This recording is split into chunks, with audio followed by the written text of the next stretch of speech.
Olana, have you ever been to a museum? Yes, the Prison Museum. Well, I have never been to one. But today we are about to visit one. Okay. Hi, my name is Naika Ema. And I am Olana Glasgow. Interns at JTV. Today we are here at the Maritime Museum located at H. Labatista Community College. Here in Paraquita Bay. Come with us. Good afternoon. I'm Dr. Catherine Smith. I'm the Director of Culture. Would you guys like to have a seat? Sure.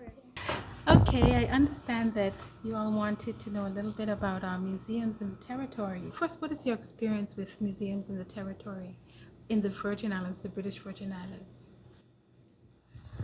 I went to only one museum, which is the Prison Museum. Okay, so you visited Her Majesty's Prison Museum, but you have a question about the Virgin Islands Maritime Museum. We'll be going up there in a few minutes. I think it was established in 2005, and it's been there. It's been there from that long, and it's really telling the history of our maritime heritage in the territory. The Prison Museum, on the other hand, since you mentioned that, it tells the history of prison life, but that's not the only thing. It's a very peculiar, interesting institution because a long time ago, our actual heroes were imprisoned in that museum during the period of the plantation era. Our heroes who were standing up for us, they were seen as bad people at that time, but actually they were trying to save us. And so those stories are fascinating, and there are so many of them. Well, I have never been to a museum, so this will be my first experience. All right. That's not surprising because we do have a lot more to do in the territory, in the Virgin Islands, about cultural education and heritage education. We have a lot more to do. As a matter of fact, from culture, just had a meeting with the Ministry of Education this morning. There is a lot of talk about cultural education, and you might not be surprised how many students have not visited a museum or do not know that we have 7 museums. We have every type of museum in the Virgin Islands, in the world, even though they're small. We have botanical gardens, we have art museums, we have history museums, we have historic houses. All right, we're going to go through this museum. And if we start on maritime history, we definitely want to start with the first peoples, the First Nations who ever lived in the Virgin Islands.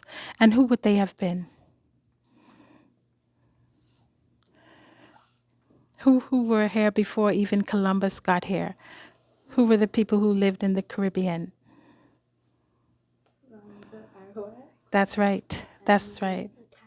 That's right. And especially the Arawaks lived here. So the museum is under development, and that would be the first stage that we would start with, right? Because they came here on canoes. Remember, they stepped over from South America and just settled through the islands, okay?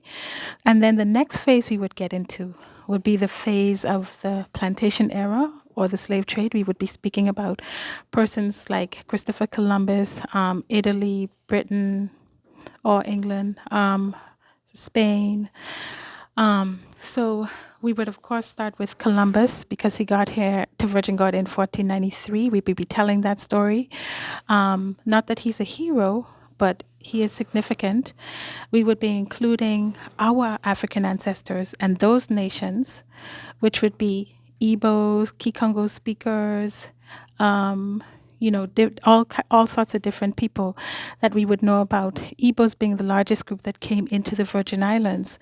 When we look over on our right side, you would see some of the tools that it took to carry out this brilliant particular exercise of boat building.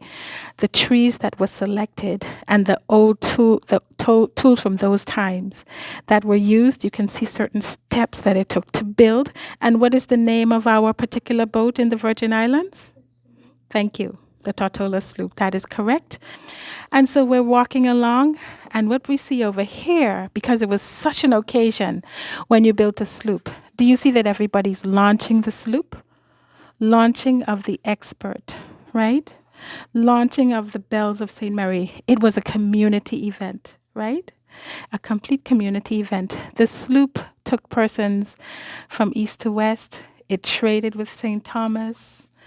It was just the transportation that was used at the time. Here you can see a bit more of the building of the sloop. I want you to see one of these pictures. Do you see the cows? You're going to see now how a cow was put into an actual sloop. And cows, let me tell you something. If you had cattle in that time and you had a sloop, you were making money. If you had a rum distillery, I'm talking about the 1900s, you were making money. Okay? Remember, we said we fed ourselves completely. So we traded. The fishermen came in, they bartered with the farmers, etc. Just a beautiful way of life. Okay, let's continue along. You see, we were so important to St. Thomas that they had a Tortola wharf there because we supplied so much to St. Thomas. If you want to build a sloop, this is how the harbor looked in Raytown. You know that Waterfront Drive, all of that was water. You know that. You know where Peebles Hospital is, the older one? You would sail up to the steps and get out. So you see what I'm saying? Okay, so this was how the harbor looked at that time, right? The dock. So it would have been more in. Think about where Sir Oliver George's Plaza was, which was, by the way, also the auction block in our earlier history. Now, if we wanted to learn about how to build a sloop, here we are. You know, I think that's a great project actually for a class or a school. This is Mr. Watson White from Anegada. I want to mention Jeff Brooks. He worked here for many, many, many years. And he would be the one who got these collections together. Do you see what he's using? You saw the tools up there. Now look how he's using them. The handsaw is being used, okay? He's using a compass. There's a particular tree, buttonwood tree, or even the white cedar. And what is the white cedar tree? The national tree. Thank you. You see how important, you see how everything is connected? And here we are, we're going through in terms of the boat setup, making the frame, and he just goes in, and you'll see step by step that it then becomes a full and complete sloop. Sea Moon. Okay?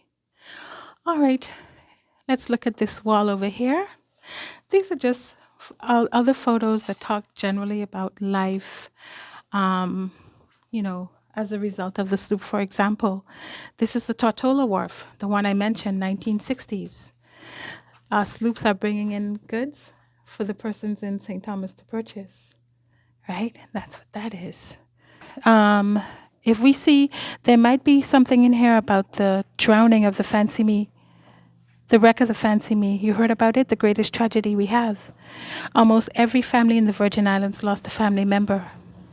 It was called the Fancy Me. So we're going to be walking by our replicas or our models of the Tortola sloop.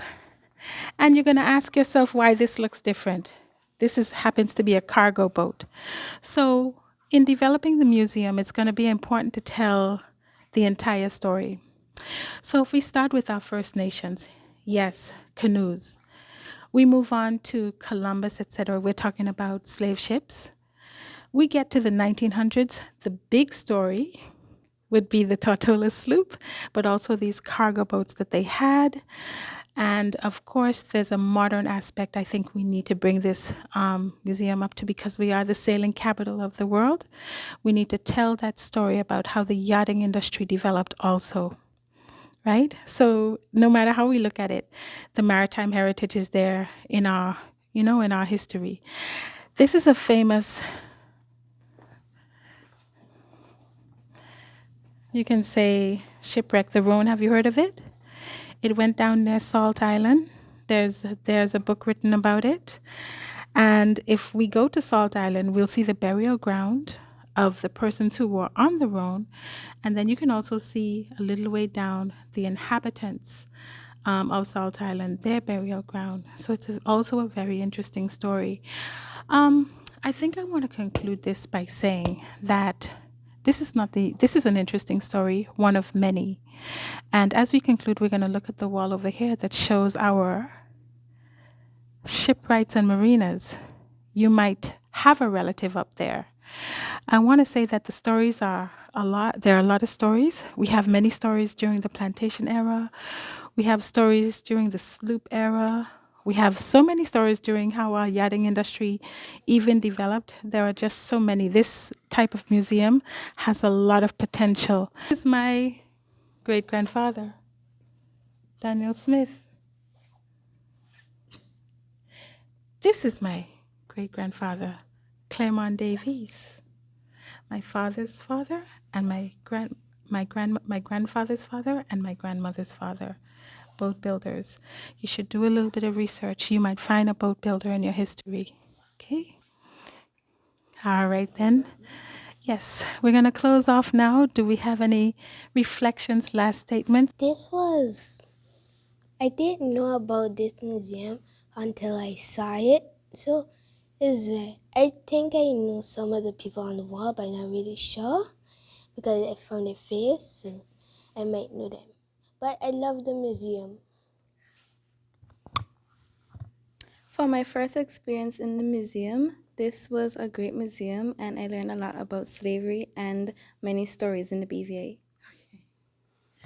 I just want to mention Mrs. Bernadine Louis of the Virgin Island Studies Institute, who's the director, and she's over this as well.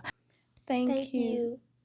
Well, that was a great educational experience. One that you shall have to. I am Alana Glasgow. And I am Naika Ema. Thank you for joining us.